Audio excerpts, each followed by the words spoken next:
Salut à tous, j'espère que vous allez bien. Aujourd'hui, on va parler du Barça qui joue contre Osasuna demain, à domicile. Match de Liga. Après le match aller de Benfica et avant le match retour, évidemment. On y va, c'est parti.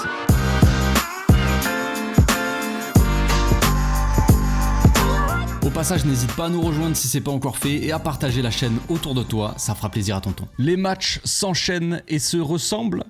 On va toucher du bois avant de dire ça, mais c'est vrai que le Barça, pour le moment, en cette année 2025, on est en mars, le 7 exactement, et le Barça n'a toujours pas perdu. Ça reste la seule équipe invaincue en cette année 2025.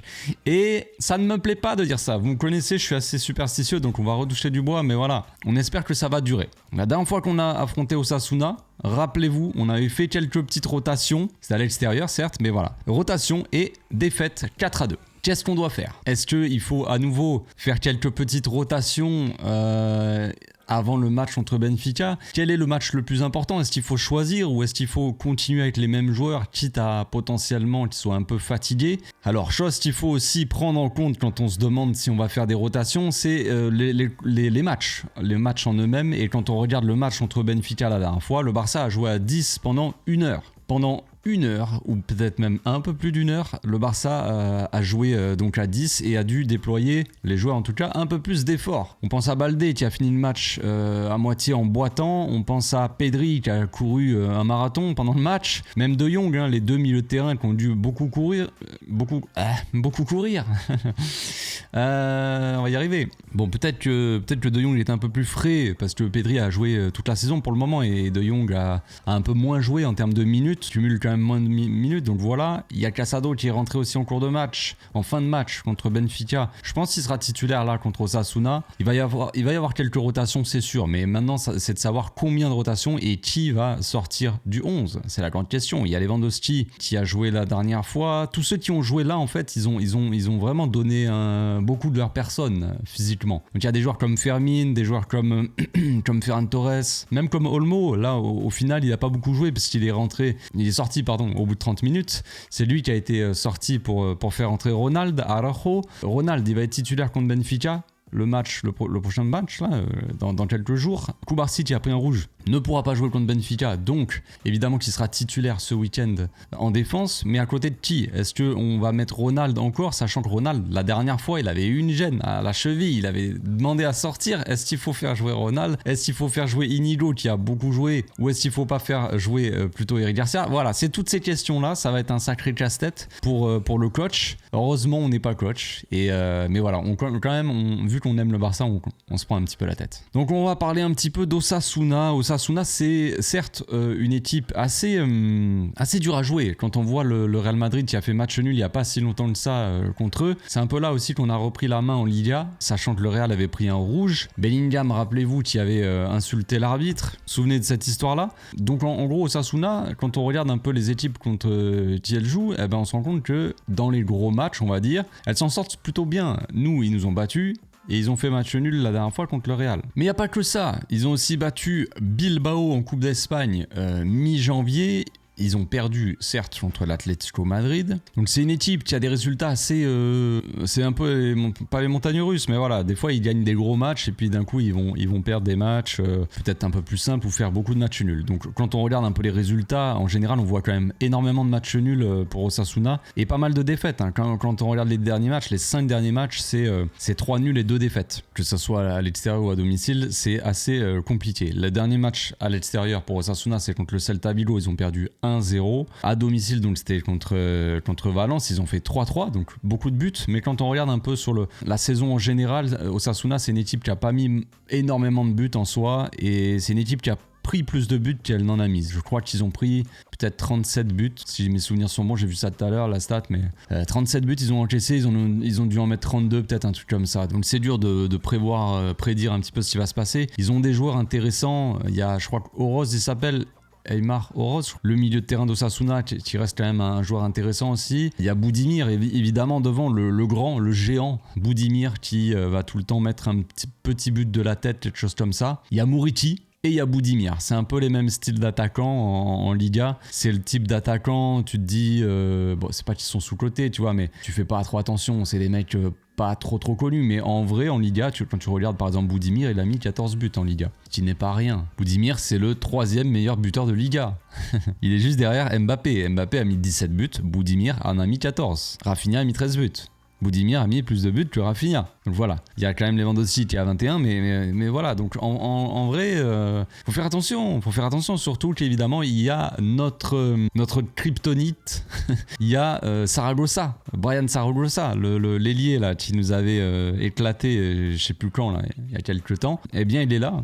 Il est là et il est plutôt en forme. Donc voilà, c'est assez bizarre quand même cette équipe d'Osasuna qui a pas mal de mauvais résultats. Mais tu sais qu'il y a des joueurs qui peuvent être dangereux, surtout contre le Barça en vrai. Saragossa, il va se réveiller, on sait déjà. Il y a des joueurs comme ça qui, quand ils tombent contre le Barça, d'un coup ils deviennent, ils sont à leur prime, tu vois. Donc il y a Saragossa qui risque de poser quelques problèmes côté Koundé. Il y a Budimir aussi qui peut peser sur cette défense, sachant que il faut peut-être pas mettre Ronald pour le préserver contre Benfica, mais du coup Ronald ça aurait été typiquement un bon défenseur pour physiquement répondre un peu à Budimir s'il peut y avoir des buts de la tête et sur des corners, des trucs comme ça. On sait que Budimir il peut être dangereux dans le domaine aérien. Donc sinon concernant le Barça, on l'a dit, hein, on est plutôt en forme. Évidemment, l'équipe a vécu un grand moment contre Benfica, un moment de solidarité, un moment je sais pas, d'entraide entre coéquipiers. Il y a quelque chose qui se passe, tu vois. Il y a vraiment une équipe, tu sens que l'équipe elle est soudée. La dernière fois déjà dans le match de Liga où il y avait Casado qui avait marqué, vous savez, déviation. T'avais vu tous les joueurs vraiment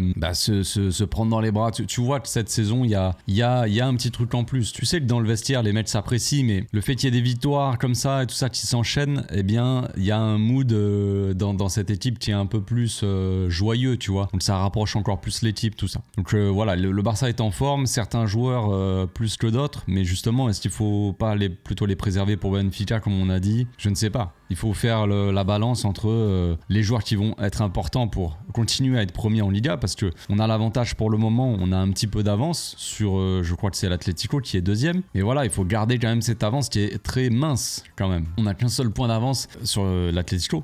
On a 3 points d'avance sur Madrid, sur le Real donc. Mais c'est léger quoi, c'est léger. Il suffit qu'on perde un match, qu'eux ils gagnent et voilà, tout repart un peu à zéro. Donc c'est très très serré cette course à la Liga. Ça met un petit peu de suspense aussi, c'est bien pour le spectacle, disons, pour le suspense, c'est assez intéressant. Mais nous voilà, il faut savoir comment gérer ça quoi. Parce que évidemment que le match contre Benfica, même si on a gagné 1-0, on peut pas se permettre d'arriver et d'avoir une rotation dans ce match-là. Il faut mettre les meilleurs joueurs. C'est un match à élimination directe, tout va se jouer au retour. C'est très bien que tout peut se passer dans un match de Ligue des Champions, qu'on soit à domicile ou à l'extérieur. C'est sur un match, on n'a pas assez d'avance, tu vois. On a 15-0, qu'un but d'avance. C'est rien. Ils nous en ont mis 4. Il n'y a pas si longtemps que ça. Donc non, ce match de Ligue des Champions, ça sera un peu interdiction de faire des rotations. Ça va être la meilleure équipe, on va dire, possible. Donc voilà.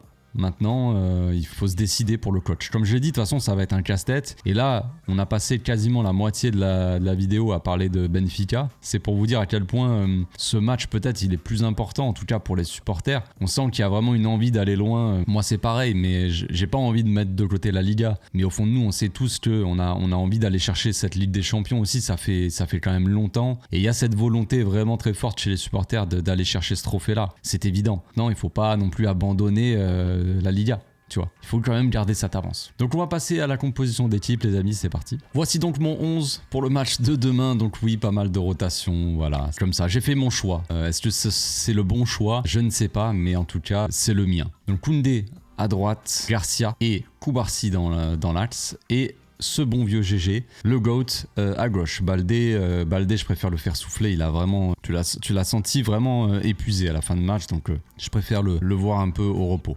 Casado de retour dans le 11, évidemment.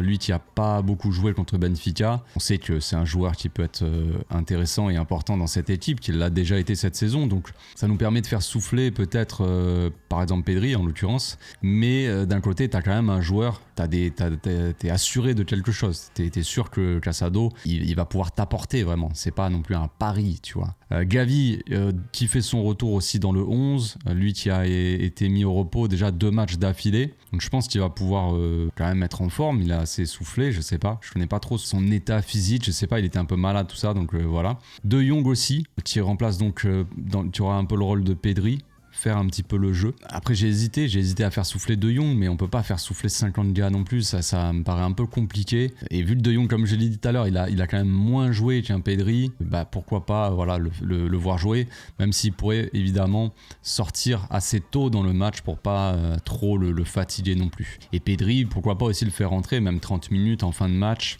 pour qu'il garde un peu la forme, qu'il garde un peu le rythme. Lamine en attaque avec Olmo et Ferran Torres. Donc ça aussi c'est pareil, c'est une attaque très remaniée. Manque Rafinha quand même, qui est un des joueurs les plus importants, mais encore une fois, Rafinha il s'est donné dans le match contre Benfica. Rafinha c'est pas un joueur qui rechigne à faire les efforts, donc c'est un joueur que j'ai envie de voir quand même se reposer, un peu souffler. J'ai pas envie de le voir encore cavaler partout. Faut le garder en forme aussi pour la Ligue des Champions. Il pourra rentrer pareil en cours de match, il n'y a pas de problème avec ça. Alors j'ai pas mis Fermin. On aurait très bien pu par exemple mettre Olmo au milieu avec Gavi et Casado et Fermin à gauche par exemple et Ferran dans l'axe. Bon voilà, c'est un choix, ça nous laisse une possibilité aussi de faire rentrer Fermin en cours de match. On sait que c'est un joueur que quand il rentre, il apporte généralement, donc pourquoi pas le voir rentrer en cours de match et faire sortir Olmo peut-être assez tôt aussi. Olmo, je veux le voir titulaire contre Benfica au retour, donc j'ai pas envie non plus qu'il joue tout le match là contre Osasuna. Lamine lui il est sorti assez tôt contre Benfica, donc c'est pour ça que je garde Lamine sur le terrain et c'est pour ça que je fais souffler Rafinha. Pareil pour Lewandowski, bon je pense que Lewandowski peut enchaîner, mais bon cette saison Lewandowski physiquement on le sent quand même assez emprunté, donc je préfère le garder aussi un peu en forme, même si je trouvais assez mauvais contre Benfica, donc c'était pas évident pour lui, mais c'était évident pour personne hein, évidemment de jouer à un joueur en moins. Mais je trouvais qu'il a été vraiment dans le dur contre Benfica, même avant d'être à 10. Hein. Donc pourquoi pas avoir une attaque comme ça peut être intéressant. Ferran qui aura un peu le rôle de Rafinha, d'un joueur qui fait beaucoup d'appels, fait les efforts aussi dans le pressing. Avoir un mec comme Olmo aussi en faux neuf qui pourra apporter sa qualité technique. Garder cette connexion aussi Olmo-Lamine Yamal très proche, parce qu'on sait qu'avec Gavi ça marche moins bien Lamine, mais justement là il y a Olmo qui serait à côté, disons, enfin qui serait à côté entre guillemets, parce qu'on sait qu'Olmo il peut se balader un petit peu ici, et on sait que Ferran il va probablement rentrer un petit peu dans l'axe, donc ça laissera Olmo, au lieu d'avoir Olmo là, il peut se retrouver un petit peu plus sur le côté Lamine, se rapprocher un peu de lui. On aura le GOAT ici, un peu plus haut, un peu comme Baldé, pas forcément dans le même profil évidemment, mais on sait qu'il va monter un petit peu, qu'il va être un peu plus offensif, et donc un milieu un petit peu comme ça, avec un Gavi qui sera pas forcément obligé de trop monter si Olmo est un petit peu ici dans cette zone. Après si Olmo monte vraiment comme ça, bah Gavi il peut venir ici, évidemment on aurait un double pivot comme ça, quelque chose comme ça. Je sais pas exactement comment ça va fonctionner. C'est des profils qui apportent pas forcément énormément de créativité offensivement, les milieux de terrain. Que ça soit Frenkie qui n'aime pas forcément jouer très très haut, que ça soit Casado qui est un milieu défensif pur, ou alors Gavi même, qui même s'il a quand même des qualités techniques, Gavi, c'est pas un joueur qui va vraiment faire des différences dans la créativité dans les derniers mètres. Enfin en tout cas, ça fait bien longtemps qu'il l'a pas forcément fait. Donc ça va être un peu dur peut-être, comme ça, peut-être que Fermin ferait du bien ici, c'est très possible, mais ça serait une équipe très offensive aussi, et j'ai bien envie d'avoir quand même un certain équilibre, tu vois, contre Osasuna, pouvoir garder le ballon, avoir un contre-pressing aussi intéressant avec des mecs comme Gavi, Casado au milieu de terrain qui sont assez agressifs sur le porteur, Ferran Torres même qui peut être pas mauvais dans le pressing. Voilà, donc ça c'est un certain équilibre comme ça. Je sais pas si c'est risqué de faire autant de rotation. Avoir Garcia aussi en défense quand il y a Boudimir aussi en face, c'est peut-être pas une bonne idée, mais je privilégie les rotations, tout simplement. Voilà pour mon 11, voilà pour l'avant-match. J'espère que ça vous a plu. Je sais pas ce que vous pensez de mon 11. C'est vrai que c'est un 11 assez remanié. C'est peut-être prendre trop de risques. Peut-être que c'est sûr qu'il faut quand même garder cette avancée en Liga. Est-ce que cette équipe est capable de gagner contre Osasuna ? Je le pense. Franchement, je le pense. Je pense quand même qu'avec une équipe avec des talents comme Olmo, un mec comme Lamine Yamal, même Ferran Torres, même si il est très irrégulier, qu'il y a des matchs récemment où il est complètement passé à côté. C'est Osasuna, je veux dire, sans vouloir leur manquer de respect évidemment, mais c'est une équipe quand même qui est 11e au classement. C'est une équipe voilà, qui joue qui joue rien concrètement cette saison, qui est dans le ventre mou de la Liga. Ils sont dans le ventre mou, donc ça joue pas grand chose. Et si des mecs comme Ferran, si des mecs comme j'en sais rien, tu vois, Gavi ou quoi en ce moment qui a un peu plus de mal aussi, si des mecs comme ça ils arrivent pas à être bons contre Osasuna, il faudra se poser les bonnes questions. Même j'adore Gavi, mais voilà, on a quand même la possibilité avec cette cette équipe. Même Gérard Martin, qui peut être décrié, hein, le GOAT, on ne touche pas au GOAT. Mais GOAT Martin, qui a été un petit peu critiqué en début de saison, lui qui avait beaucoup de mal évidemment à s'intégrer, peut-être même pas une question d'intégration, mais peut-être une question de niveau, qui n'arrivait pas à se mettre au niveau de la première division, lui qui avait fait le pas entre la troisième et la première. Il y avait un problème dans ce domaine-là. Mais je pense que là, récemment, il a prouvé qu'il pouvait dépanner, qu'il pouvait faire un petit peu le taf, quoi. C'est un joueur qui a pris un petit peu plus la confiance aussi au fil de la saison. Et au fil du temps, en prenant la confiance, il a pu sortir des prestations dont il est capable. Il est capable de sortir ses prestations. Bon, alors la dernière fois, il a marqué un but et tout, donc c'est pas un joueur qui marque souvent, Gérard Martin. Mais c'est un joueur qui est capable d'être solide, il est capable de défendre, de participer au jeu, il est capable. On se retrouve donc demain, les amis, 1 heure avant le match pour le live, comme d'habitude, et puis après, donc pour le débrief classique. Donc je vous souhaite un très bonne fin de semaine, un très bon week-end. À demain. Ciao.